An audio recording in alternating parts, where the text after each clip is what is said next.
இங்கு இணையில்லாத பாரதம்.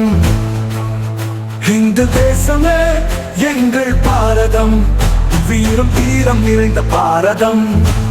சனாதன தர்மமே இதன் ஆணிவே, சாது சங்கமே இதன் கிளைகளே, சமநோக்கு பொறுமை இதன் பூக்களே, சாந்தி பக்தி முக்தி இதன் கனிகளே. தெய்வ சிகரங்கள் கொண்ட மலைகளும் புண்ணிய தீர்த்த சேத்திரம் கொண்ட பாரதம். தெய்வங்கள் வந்து அவதரித்த பாரதம், சகல தான தர்மங்கள் நிறைந்த பாரதம். இல்லங்கள் தோறும் தெய்வ கோவில்கள், இல்லத்தரசிகள் குல தெய்வங்கள்.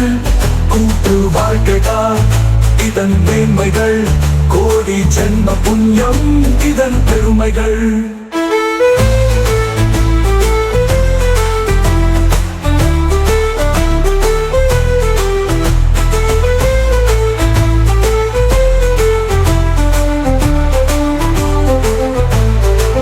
நான்கு வேதங்கள் பிறந்த பாரதம், பல கலைகள் விளைந்த பாரதம், பல மொழிகள் பேசிடும் பாரதம்.